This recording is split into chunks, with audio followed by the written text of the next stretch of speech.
Ya, pemirsa, tampaknya wacana pembatasan usia pengguna sosial media ini direspon positif juga ya, sebagian besar untuk orang tua begitu ya. Tapi nggak tahu kalau anak-anaknya ya, Nah, untuk kira-kira Putri kayaknya pada salah satu yang setuju setuju nggak? nih, Putri nih ya. Kalau saya terpaksa harus nge-lock out semua akun saya karena belum cukup umur.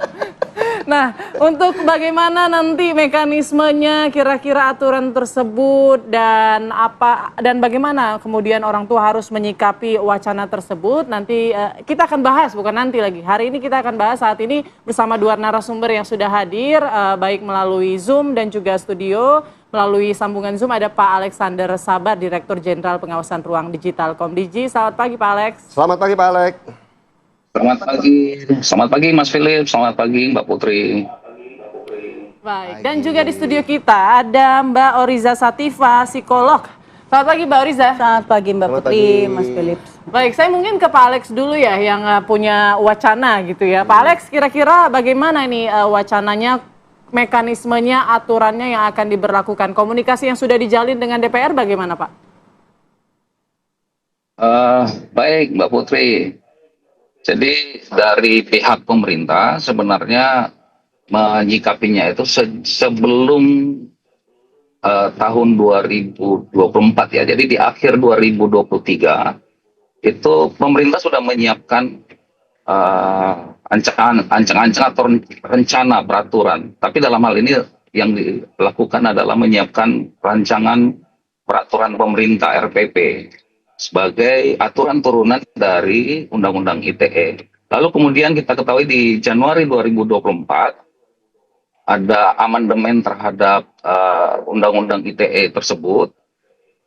Kemudian proses itu berlanjut, di mana di bulan April 2024 Kementerian Komunikasi dan Digital kemudian ditunjuk sebagai inisiator untuk perumusan RPP tersebut. Nah, dalam proses ini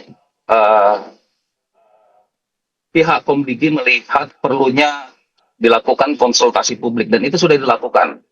Jadi konsultasi publik dilakukan di beberapa tempat, termasuk kepada anak-anak itu sendiri. Di Jakarta dilakukan di beberapa SMA bersama guru-gurunya dan orang tuanya, termasuk dengan beberapa pihak lain, penyedia platform, penyelenggara telekomunikasi, maupun pihak-pihak yang terkait dengan permasalahan penggunaan internet oleh anak-anak tersebut.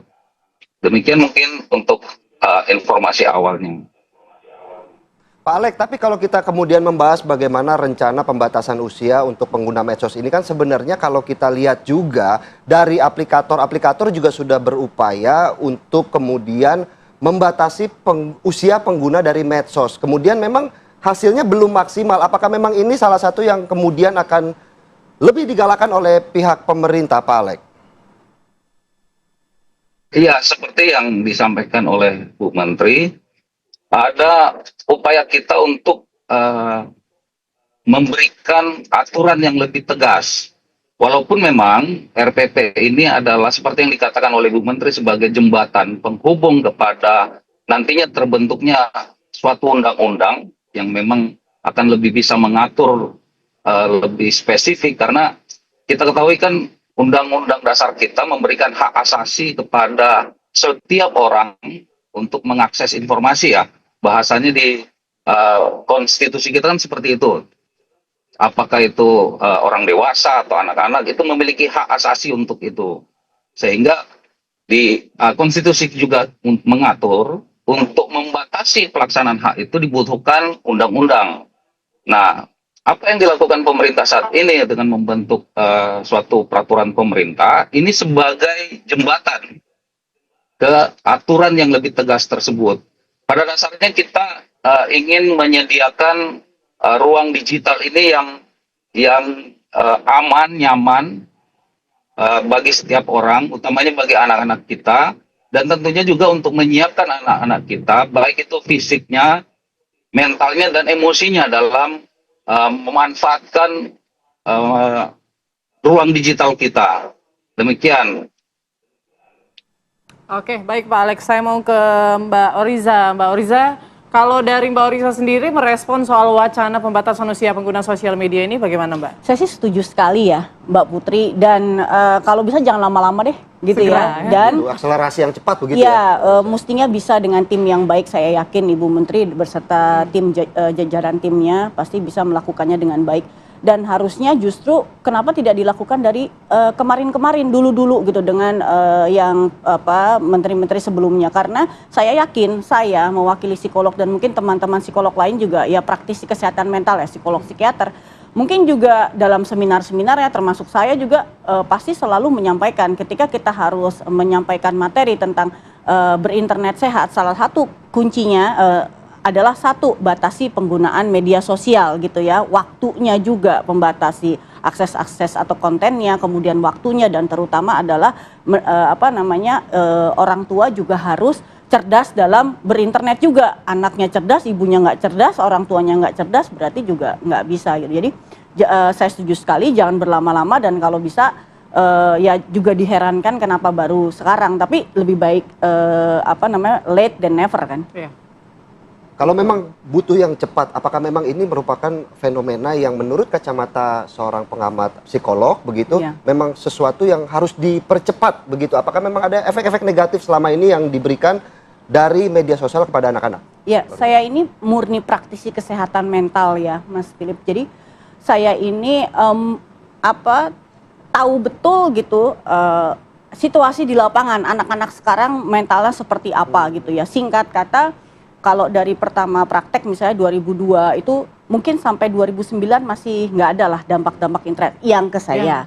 Tetapi setelah 2010 mulai banyak anak-anak teenager, perempuan terutama, mogok sekolah karena tidak punya teman. Artinya sosialisasi terhambat karena mereka mungkin kebutuhannya adalah mostly internet ya.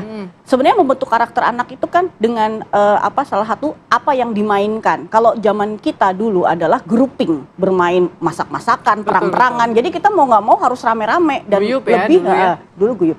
Satu, tidak punya teman dan mogok sekolah, semogok itu sampai 3 bulan, sampai hampir nggak mau sekolah. Kemudian beranjak ke sini ada yang namanya tren video Momo mengajak bunuh diri. Itu pasien saya nggak satu, ada 5, 6. Terus sampai misalnya tahun 2016 sampai 2018 ada tren, ada salah satu YouTuber terkenal menyampaikan sesuatu, mungkin maksudnya baik tapi kan diterima anak-anak nggak baik. Intinya adalah mungkin dia bilang, buat apa kamu sekolah, belajar kimia, fisika gitu ya. Kalau ujung-ujungnya misalnya kamu jadi marketing apa, wah itu kena banget ke anak-anak. Akhirnya banyak, ada 7-8 kasus yang saya ingat ke saya tok gitu ya, saya pribadi, nggak tahu teman-teman lain yang mogok sekolah, katanya nggak, ya saya mau homeschooling aja. Terus saya tanya, kamu nonton apa di YouTube? Satu, semua beritanya sama, si YouTuber itu yang dia tonton. Ini kan sebenarnya bahaya sekali influencer terhadap perkembangan anak-anak. Kayaknya udah gitu template ya Mbak, pertanyaan yang Ya. akan diberikan pasti Terus, adalah kamu nonton apa gitu, ya, pasti udah langsung terjawab. terus tuh ada penyebabnya. lagi remaja-remaja yang mohon maaf ngomongnya binatang-binatang. Saya tanya, iya. kamu nonton siapa? Ada ya, dulu YouTuber ya yang suka memaki-maki lah gitu. Yang mungkin sebenarnya orang tuanya juga edukasi ya, beredukasi ya, dokter gitu. Tapi ya itu jadi pada orang tua datang, oh, anak saya jadi gini. Jadi intinya adalah kalau sekarang ini remaja banyak self diagnose. Saya bipolar ya, saya ADHD ya. Tonton apa? Kita gitu. Jadi Langsung nonton apa? Nonton anak-anak itu apa? jadi Pertanyaan seperti pertama. membentuk karakternya Oke. dari apa yang dia lihat dan apa yang dia dengar. Jadi kalau kira-kira Philip tiba-tiba diam, saya pasti akan Nonton nanya apa? tuh, nonton apa tadi gitu. Ini kok kayaknya ada Iya. perubahan perilaku nih dari Iya. Philip. Oke Mbak Riza, ditahan dulu ya Mbak. Nanti kita lanjutkan lagi usai jeda berikut. Saya juga mau tanya ke Pak Alex, kira-kira nih dalam menyusun wacana atau aturan di Indonesia, apakah ada negara-negara acuan Pak? Seperti negara-negara maju yang sudah menerapkan aturan tersebut, kayak Australia lah yang paling baru, di batas usia 16 tahun minimal. Tapi sesaat lagi ya Pak Alex, kami akan kembali.